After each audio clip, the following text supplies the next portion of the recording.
más mi vida la vivo plena. Mi mochila, mi compañera, y así me lleva a vivir esta aventura. Good morning. You're listening to Lift Your Spirits with Dena Marie. Every Friday at 8 a.m., I will be here on KKNW, 1150 a.m., and I will be introducing you to people, places, and activities that will lift your spirits.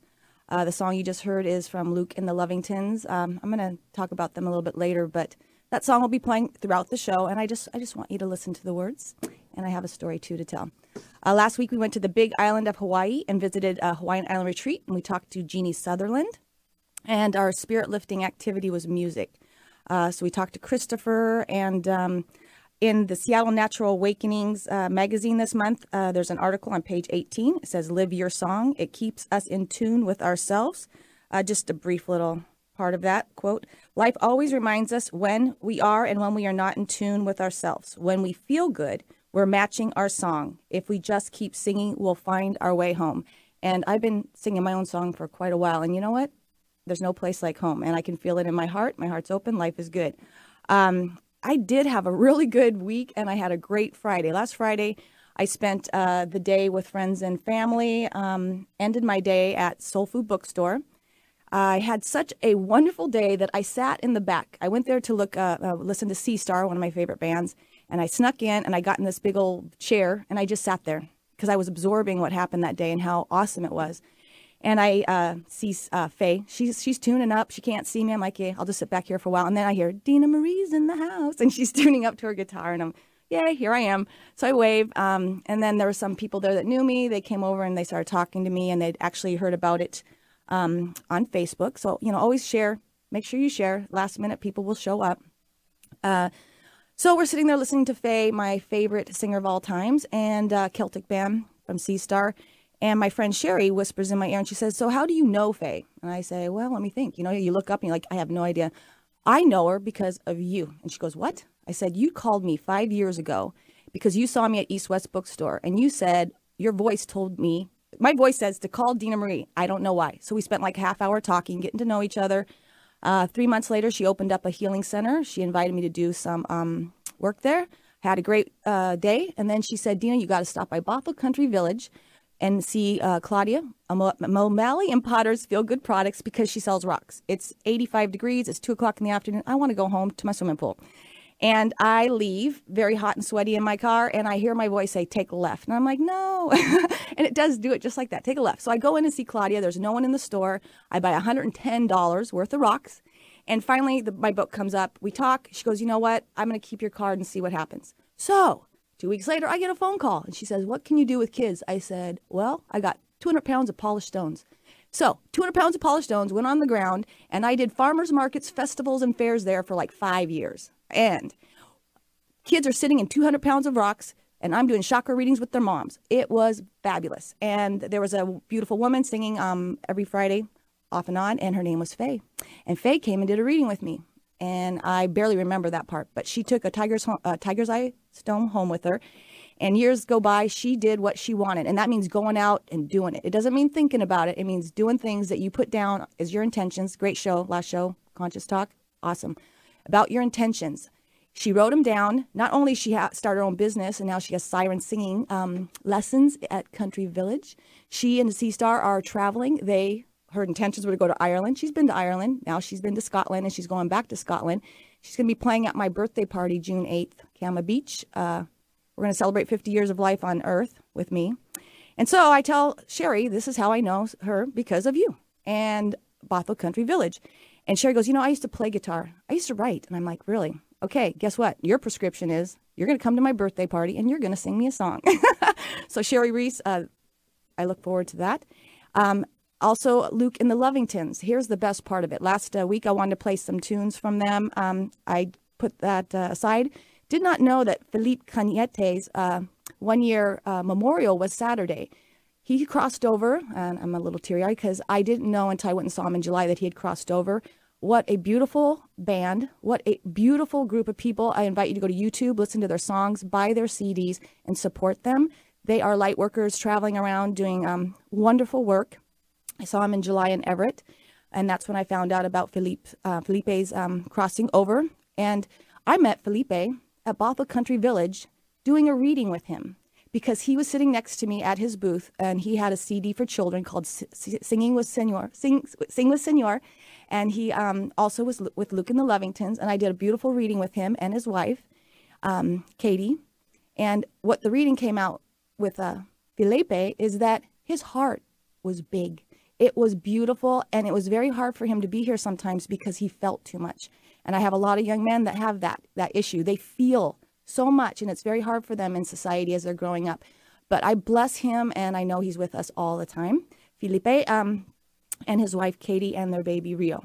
And I look forward to seeing the Lovingtons here soon. And today's show and your spirit lifting activity is about showing up. And so the song is Get Your Shoes Tied. It means every morning they're sitting there at the side of your bed.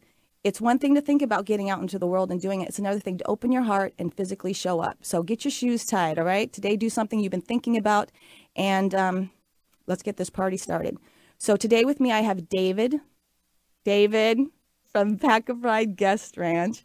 And you can say his last name. Don't be shy. Say it for me, It's Ben. Capochi. Capochi. See how easy that is? I love that name. You didn't want to do it, I could tell. It's because if you say something wrong once, you'll just say it No, again. you learn quickly. Capochi. There you go. David Capochi. Bless his heart. I spent the night at Paca Pride on Sunday, and it was pouring down rain, and I was in this yurt, and then the thunder, and I woke up to this beautifully fresh morning, and it was tremendous. And it was my day to get away, and I really enjoyed it. And David and I had coffee afterwards, and we were talking about what we're going to talk about today, about having an intention and showing up and physically manifesting your ideas here on planet Earth. So David, welcome to the show. Thank you very much.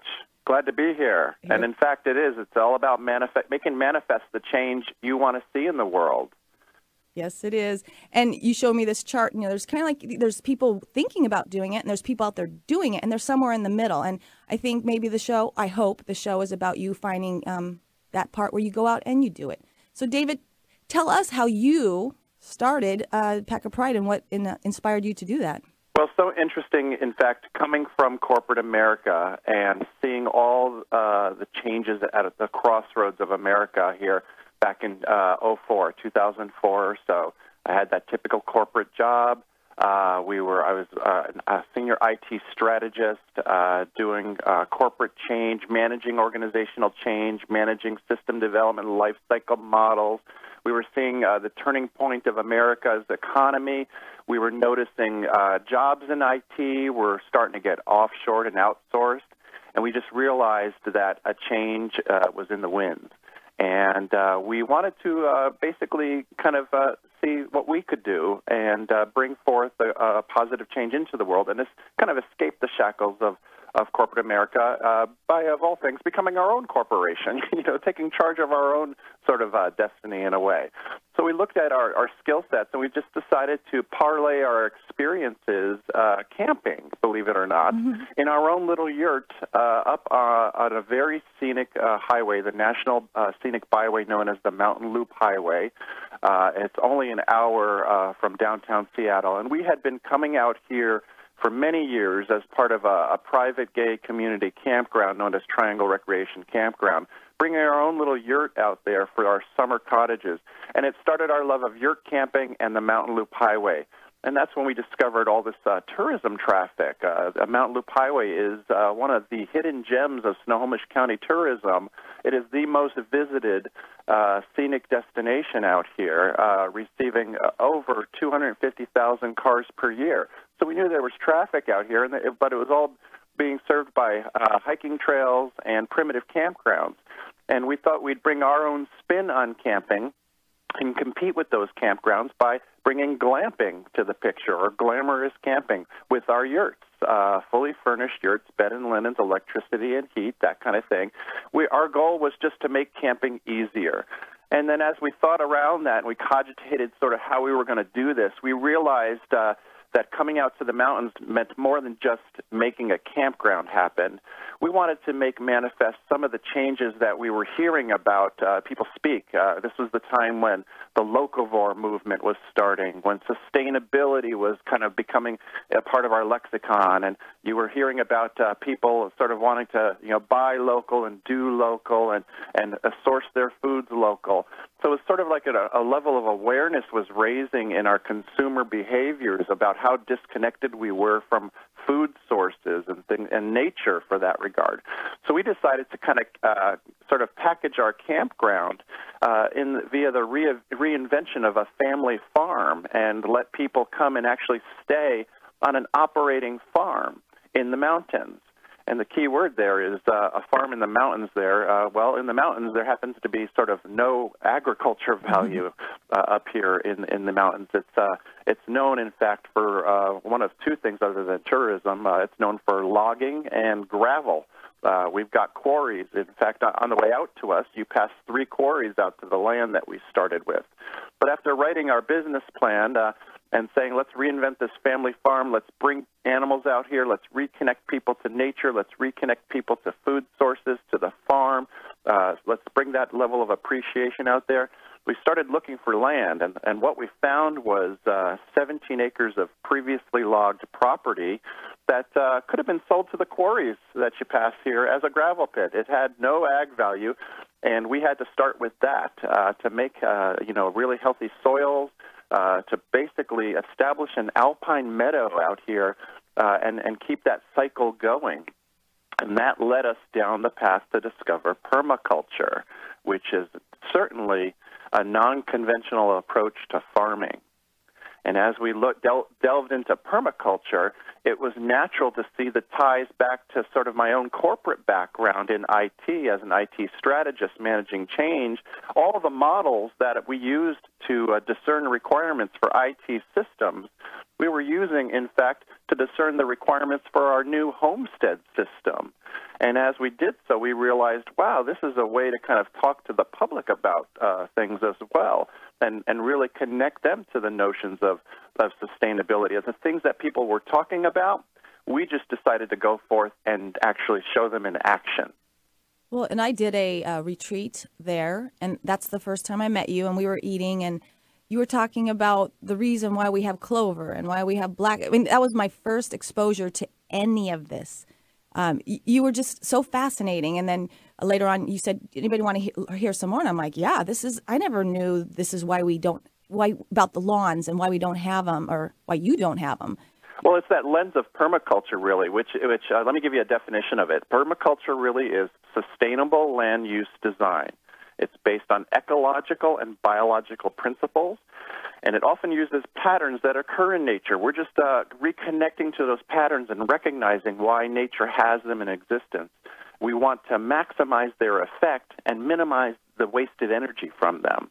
So we aim at creating stable, productive systems that not only provide for human needs, but also integrate us harmoniously to the land. It's the ecological process of plants, and animals and nutrient cycles. So when we start looking at the land, we no longer see sort of a lawn, kind of like the consumer lawn mentality of how we want to maintain a lawn. We start to see things as pastures, and indeed, not a conventional pasture where we just try to put grass in and then add fertilizers to it and get a quick burn on things, nice, short-term gratification there, and then start to have that dependency each year of putting fertilizers into the ground.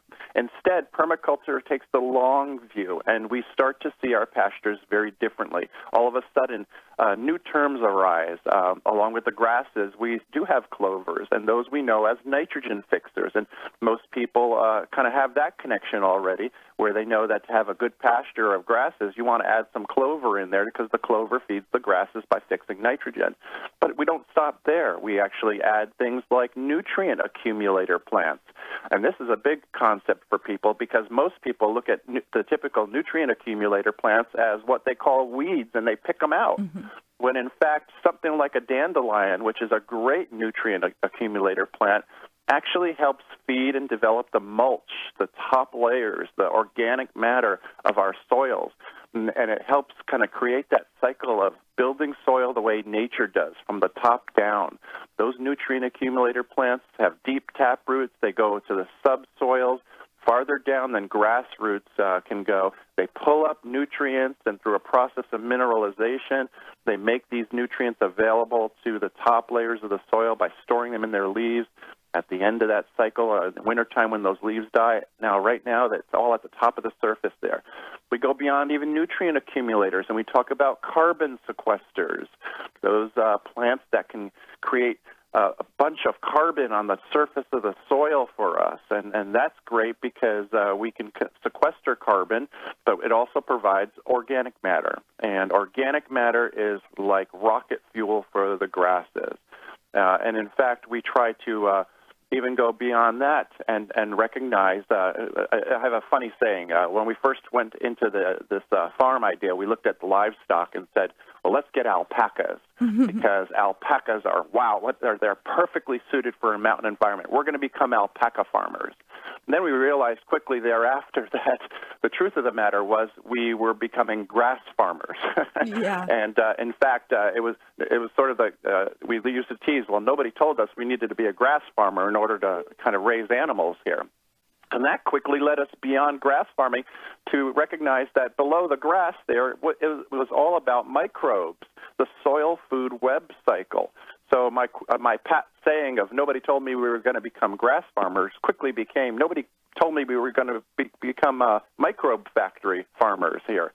But that's indeed what we're doing. We are establishing these cycles in the soil food web so that we can maintain them. And then we plug the grazers, this herd of alpacas in there, and that helps us maintain this cycle of an alpine meadow. And as we do so, the grazers actually prevent this concept of succession going from an alpine meadow to, say, primary growth forest, which is the natural way that nature wants to progress things. So we maintain a cycle in balance with nature. The beautiful thing about permaculture and recognizing, taking this different lens on pasture development is it takes a lot less work on the human part. Permaculture is about factoring the human out and factoring nature back in. And I love that. And designing your farm accordingly. And when I actually last May, I went and did a work stay, and I learned, again, 2 days of helping them with the chickens and the fodder and planning. So we're going to talk about that when we come back from this break, because that was a lot of fun for me. You're listening to Lift Your Spirits with Dena Marie. We'll be right back with David.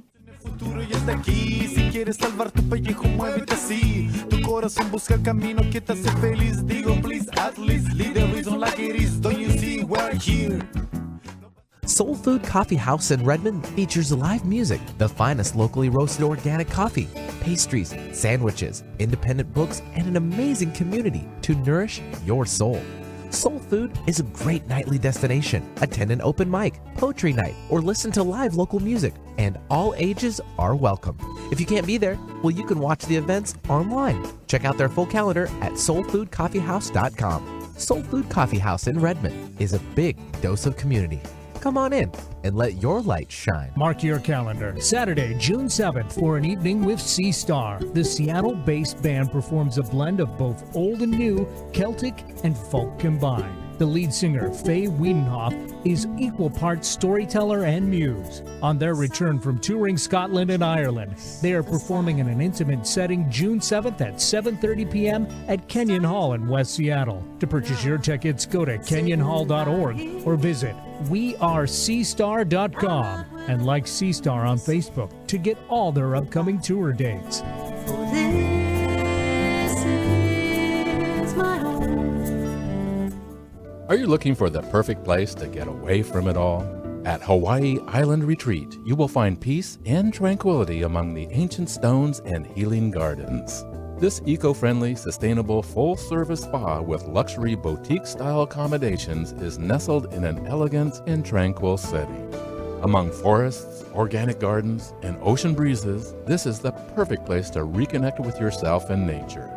Hawaii Island Retreat is a harmonious balance of elegance and sustainability along Hawaii Island's North Kohala coast. Plan your next getaway at Hawaii Island Retreat. Your mind, body, and spirit will thank you for it. Visit us at hawaiiislandretreat.com. Don't touch that dial. You might miss something life-changing. Alternative Talk, 1150 AM. gana y dudes en mi lema. El año 2012 en el futuro ya está aquí. Si quieres salvar tu pellejo, muévete así. Tu corazón busca el camino que te hace feliz. Digo, please, at least, leave the reason like it is. Don't you see we're here? No basta pensar, tenemos que actuar. Welcome back. You're listening to Lift Your Spirits with Dena Marie. Today I'm talking with David Capacci from Paca Pride Guest Ranch. Hello, David. Again, we're back. Hi, Dena Marie. How you doing? We're having a good party here in the studio, like we always do, right, Benny? It is Capochi. Capochi. Capochi. You Good thought you were Italian name. so in the clear. I I didn't want to let you know. I love you guys. Go Okay. unnoticed. So anyways. Sorry, David. She's really trying. She really is. It's kind of one of those things. So I just have to bring up my visit last May. It was, I think you probably posted on Facebook, and I love your Facebook page. So I'm always like sharing. But he said, oh, anybody, maybe April, but the weather wasn't very good. So May came along. I went for a couple days. I have stayed in the yurt. I've stayed in the house, and I've also stayed, I've tented there. I love all three. I mean, they're all great, just depending on the time of year. But I got all dirty, and David taught me how to do all kinds of like things that I never thought I was going to do. So give them a little run through of what you taught me those 2 days. Well, yeah, and what we do here at a farm, again, is it's an operational working farm. It's a livestock operation in terms of the alpacas. We run a fiber herd here. We raise all male alpacas. We take the culled animals from other people's breeding herds, give them a life of fiber. So everything sort of is central around the fiber animals and around creating this ecology that we talked about via permaculture. And in order to do so, there are points in time in the year, especially during the spring and the fall season, where we've got some projects that come forth. And I like to tease. I think I've got both animal pastures, and because of the hospitality side, we've also got what I tease as people pastures. And those people pastures, as you mentioned, allow people to come out here and camp on our green space via their own camping equipment. They can rent tent platforms to have a covered space. They could rent our fully furnished guest yurt or our larger roundhouse yurt for a larger family or meeting event retreat, that kind of thing. And in fact, our furnished guest room in the house has its own private bathroom for a more upscale experience. Given that, we try to plug folks that are staying here back into the homestead as much or as little as they wish to be plugged into. Sometimes folks just want to use this as base camp for their mountain loop experience, go off and explore the trails, and then have a place where they can put their head in a bed at night and know that when they leave their campsite, it's secure via a hosted campground. But for those other folks that want to come out to the farm and really be a part of it, we try to always plug people in. We realize that part of making manifest the change we wanted to see in the world was having the public be an integral part of this farm. So everybody who drives up here is not an interruption to our daily work, and you have to really recalibrate your thinking to really be interruptible in your daily chores out here to manage any public visitors that might stop on by who have that capacity to take away a nugget of knowledge or learn a new concept about farming that they've never been exposed to. And one way we do that as well is by offering some of these work-stay programs. It's the opportunity here where you can come stay at the ranch for free and put in a full-day labor with us on a certain project. And in your stay, Dena, we worked on some garden projects here. And the garden really ties everything back together with the ranch. It's a way of using our biggest harvest from our alpacas, the one I call black gold. It's their fertilizer or their poop, right? Mm-hmm. It's the best fertilizer under Cepalo bat guano in terms of quality out there. We can use it to grow some miraculous stuff out here in the mountains. We put a piece of plastic over it. It helps us to extend our growing season a little bit and prevent leaching in our soils from our wet winters in the grow beds. And we've got some stuff that just magically happens, it seems. And in fact, I say magical because really it's about the human being out of that picture as well. The garden practically runs itself. But at times, especially in the early parts of the spring, we do need to tend to those beds. And having some additional ranch hands join us for some garden projects, or sometimes during the later part of the season, we've got lumberjacking projects where we're going to collect firewood and we're appreciating how we're doing that in the forest.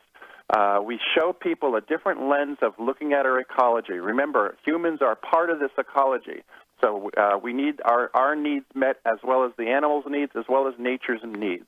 So when we go out to the forest, for example, to our woodlot and harvest wood, we try to show people the context within which we're harvesting that wood there, that it's okay to cut down a tree every once in a while, but you got to do it correctly. You don't want to do a good clear cut of things, but you do want to selectively take out some trees so that the other ones can grow bigger.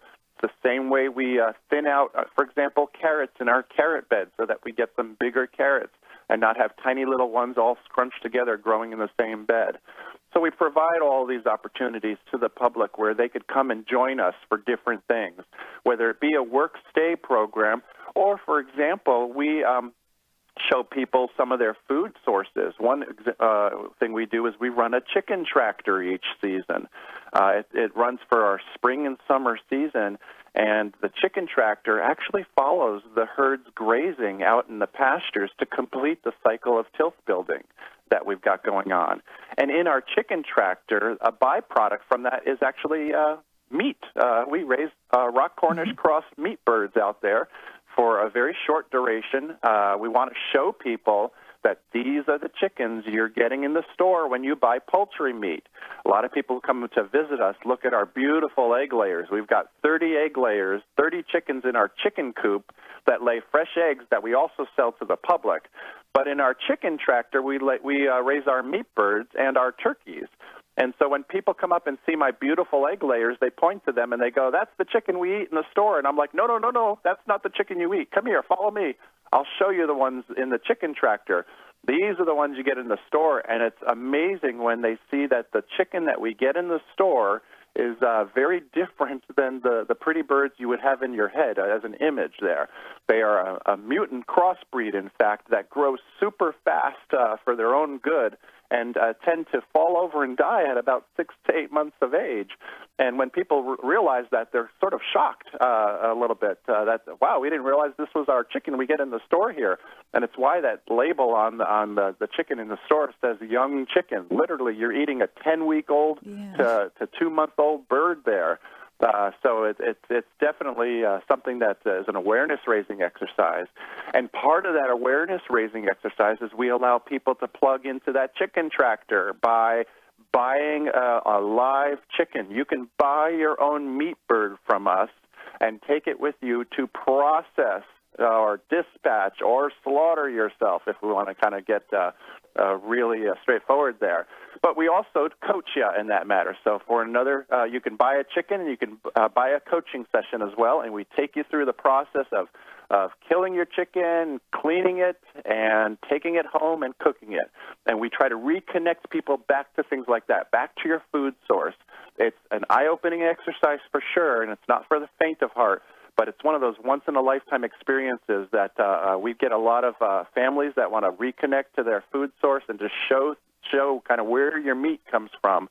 And one way to do it is with our chickens and our turkeys here. We've had great success with that. Or another way is to have David say, "See that turkey that you were here last year? You're eating them." That's right. He's serving up this beautiful dish with turkey. But it is, it's very important to get in touch with food. When I tell my grandson at 4 that that's a cow and that's where your hamburger comes from, he's like, no way does my food come from that cow. Well, and even as simple as when people come up here and they look at our garden beds and I pull a carrot out of the ground and see the surprised look on the kids' faces when they go, "What's that?" I say, "It's a carrot." Then they go, "But you took it out of the ground." Yeah. And I said, "Yeah, and here, this will blow your mind further. That's not ground. That's alpaca poop it's growing in." And they're like, face planting, and they are mind blown at that point in time.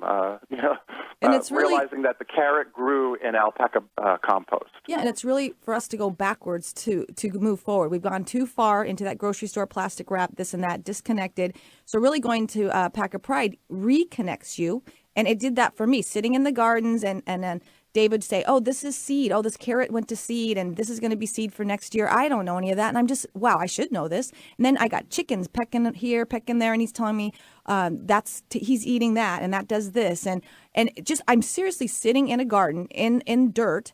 I'm filthy, and this chicken's right next to me hanging out, and David is educating me. And if nothing else, that is why I encourage people to go there, is just to reconnect with nature. And David is so wise, and he does it in such a fun, playful way. But you're learning, like we'll talk about the fodder next, and what a beautiful experience for me to see how it's grown from beginning to the end, and then how it's fed to the alpacas. So we're going to take another break. We'll be right back with David after this short break, and we'll talk more about Paca Pride Guest Ranch. Get your shoes tied. Pack your bags up. Moving through the world with love unconditional. Get your shoes tied. Aunque yo nací en un barrio muy lejano, llegué a este mundo como ser humano. Comencé hablando el castellano, hoy me mueve el corazón en mi lenguaje más cercano. This June, get out and experience island time for a change. Camano Island is closer than you may think and easily accessible by bridge. Come for a fun, relaxing day or the entire weekend. Spend Saturday, June 7th from 10:30 a.m. to 2 p.m. at the 2014 Youth Fishing Derby at Kama Beach State Park Center for wooden boats. The shore fishing class begins at 10:30 and the Youth Fishing Derby begins at noon. Registration is free and there are prizes for all age groups. No Discover Pass or fishing licenses are required, and be sure to check out the discounted rowboat rentals at only $20 during the Derby. For more information, visit cwb.org. That's cwb.org. Or call 360-387-9361. Island Time. It's just a short drive away. Lift your spirits with Dena Marie and friends. Saturday, June 7th, 10 to 3 p.m. at the Wellness Connection. Wellness professionals from the Stanwood, Camano Island, and Arlington areas will host this event. From alternative medicine to physical fitness, they are bringing the area's top professionals together for a day of celebration and inspiration. Guest teachers and speakers will lead demonstrations in healthy cooking, fitness, health awareness, and much more. These classes are free to the public and will run throughout the day. For more information about the Wellness Connection, sponsored by Studio Z in Stanwood Commons, call 425-212-8205, like us on Facebook, or visit liftyourspiritswithdinamarie.com. We look forward to connecting with you. Come and get your passport to discover the real Camano Island at Summerfest on Saturday, June 7th from 11 a.m. to 4 p.m. Summerfest is a community event featuring local businesses and organizations on Camano Island. There will be music, food, and fun for the entire family. Find out about obtaining your free passport to discover the real Camano Island at the event. Visit vendors to have it stamped and enter a drawing for a beautiful glass vase created by local glass artist Mark Ellinger of Glass Quest, valued at $150. Visit the Camano Island Marketplace to enjoy an organic coffee with a gluten-free muffin from Shambhala Bakery, or indulge in a rich and delicious homemade chocolate. The Collective on Tap will be open at their new location on the island and will be presenting the best-of-breed craft beer from Washington Brewmasters. If a glass of Chardonnay is your beverage of choice, stop by the Wine Garden to lift your spirits. Summerfest will take place at the Commons at Terry's Corner on Camano Island. For more information, go to camanoisland.org. 1150kknw.com. It's why they invented the internet. We think. Alternative Talk, 1150 AM. Todos compartimos este sueño de la tierra, ya no somos dueños. Camino a pie pelado, siento el pato en mis pies, estoy honrado de conectar con la naturaleza. Welcome back. You're listening to Lift Your Spirits with Dena Marie, and I'm with David Capochi. Woohoo! Party on, Garth. Party on, Wayne. Okay, David, let's talk about fodder. And it was beautiful. I just experienced that for the first time, had no idea what fodder was. But take us from the beginning to the end to that beautiful green that we feed the alpacas. Yeah, definitely. One of our biggest success in terms of our permaculture approach here has been thinking outside of the box. And indeed, we do the same thing with how we care for our herd of lovely alpacas out here. One of the biggest dilemmas that livestock owners have is that the cost of hay has been rising exponentially these last couple of years. It's been shipping overseas. We've had major droughts everywhere, so that cost of hay has been going up. And the traditional winter feed up here in the Pacific Northwest, where you don't have pasture for 5-6 months out of the year, that's half a year right there, the traditional feed approach has been hay coupled with pellets, bags of pellets. What is a bag of pellets? It's another processed food product for animals, right? And you know what they say about processed foods these days for humans or animals. In fact, we try to get back to the source of our food, the raw stuff, and start there and maybe do our own processing to kind of take out those preservatives, fillers, additives, etc. So we had that dilemma. We had the dilemma of feeding hay, finding good quality hay for a good price, and then having to feed pellets as a supplement because the hay was only so much nutritious. It's dried grass, right? And that took us through a couple winters, but it wasn't sustainable for us. It was rather cost prohibitive in that regard. And so we had to look towards other solutions in here. And so we turned towards Australia, places where they don't have forage, and we saw that they were actually sprouting microgreens for their animals in places where they just didn't have any grazing available to them. And we were like, what the heck is this fodder microgreen thing? And we discovered it was just, of all things, the simplest of things to do. You're taking a grain, a cereal grain like barley or wheat or triticale or cereal rye, and you're sprouting it. And you're feeding that lush, fresh sprout to your animals. The beautiful thing about sprouting, a sprouting application, as you know, you go down your grocery aisle, you'll see all these sprouts, and what do they tell you? Sprouts are super healthy for animals, are super healthy for humans, they're also super healthy for animals too. And so we took that kind of page from our organic playbook and, cancer prevention and antioxidant playbook here. We just said we're going to add it to our animals' diet as well. And so we started sprouting barley. And we do so in a 9-day process through a hydroponic grow room that we've got in our barn. It turns 5 pounds of grain into 25 pounds of super sprouts, fresh microgreens, in a 9-day process. So from seed to feed in 9 days. And we get 25 pounds of feed to feed our animals from those 5 pounds of grain that we started with. The best part about it is that barley grain is another grain that's traditionally used in those pelleted grain rations. Whether crushed, cracked, or whole, they put it in pellets. They add other things to it. But in that form, as a grain, crushed, cracked, or whole, it is only 25% digestible to the animal. That means about 75% gets pooped out the back end, if you know what I mean, right? So when we sprout it all of a sudden, that 25% digestibility changes to 90% digestibility. And not only does it change to be highly digestible, it's also highly palatable to the animals. And we've got a conversion happening. We've got bioavailable nutrients and minerals. And the best part is we've got protein in there rather than starches and carbohydrates, right? We've got good protein content. So one of the main things we turn to good quality hays for is its protein content. Well, my protein content on my barley sprouts is between 16 and 18%, and that's ideal for the animals I'm feeding here. But the best part about feeding barley fodder, these fresh microgreens to our animals, is the reduction in hay consumption we experience, 40 to 50% hay reduction. So my 6-month supply of hay that I was buying turns into 9 to 12 months supply of hay because the animals no longer are eating all of that hay to eke out the nutrition they need. And the even better part about it is pellets are no longer part of their diet. So our main diet during our wintertime becomes barley fodder, fodder mats, fresh sprouted microgreens for our herd, and hay as a source of fiber and roughage rather than as a primary source of their nutrition. And once we put this into place, we realized we struck gold with this. And it was amazing to see our results. We've had such wonderful success about it.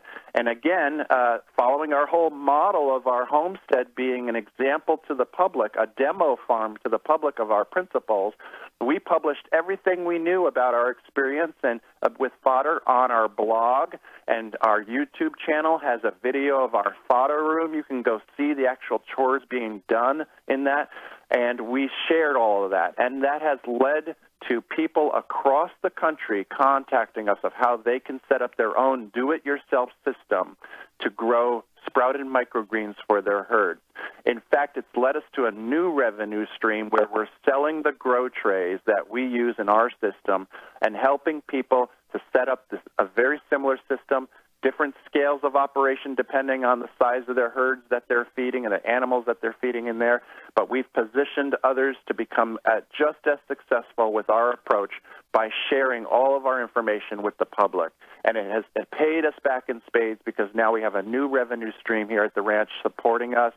And it's all because we decided to share our experience with the public and show folks how they, too, can save money on their hay, eliminate pellets from diets, and sprout microgreens for their herd. And you know why I like fodder? And I like the process? It just hit me. Because it starts as something, an idea, a seed, and you actually see it manifest in physical form, and you feed it to the alpacas. And I was thinking about you starting your the ranch and how that started as an idea and how the show is basically about, you know, a seed thought, right? Something. And then all of these things that David has done at the ranch all started as an idea. And look what comes out of it. Now he's going to help other people with maybe they don't have the inspiration that David has right now or the heart to put into it, but he can help other people, you know, feed their alpacas. And I don't know, I just thought that was awesome because I saw you wash the seed or the barley. I saw you know, the process. The pictures I took are awesome. I should post them on your Facebook page today. But just seeing from beginning to end something that is really from your heart. It's just a beautiful thing. And people can see that same thing on our YouTube channel. We've got a video out there. You can watch me do the chores in the fodder room and see us harvest those same mats as well. We also offer tours. Farm tours here are always free, and we are willing to take you out and show you all of the stuff. We hope that everybody leaves with some nugget of knowledge from the ranch when they come visit us. And you can take your kayak there. Yeah, we've got actually... you got to be a really good kayaker. I have to say. A professional kayaker. We've good kayakers out here because they run the Robe Canyon, which is accessible from the ranch. A 20-minute walk from us here is their put-in spot, and we host the kayakers that come out here. We allow them to park out here again, kind of keep their cars safe from any prowling or vandalism that might come from typically parking cars at trailheads. And so we give them a safe place to park, and they go with their kayaks down to the river. And you could do a retreat there because he has the bigger yurt. You can spend the night just middle of Sunday was beautiful. Great That's right. Time. We do private ranch rentals as well. You can have the whole place to your group. Bring out your church group, your family group, big family reunions. Bring out a group of friends. We can host you. And how do people get a hold of you, David?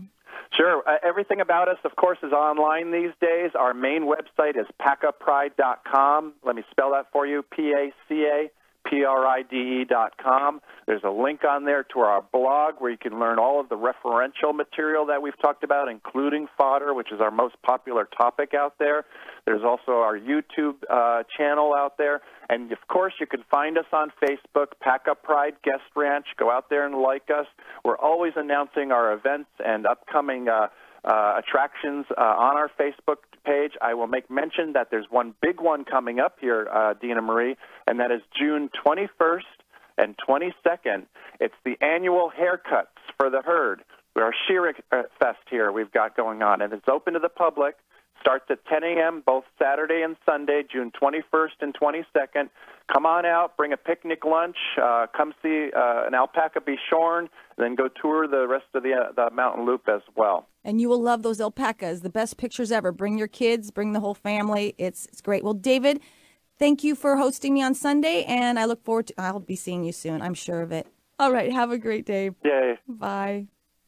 Next up, Anastasia Isis Davis from the Big Island of Hawaii will be discussing growth and transformation. You're listening to Lift Your Spirits with Dena Marie. Sit tight. We'll be right back.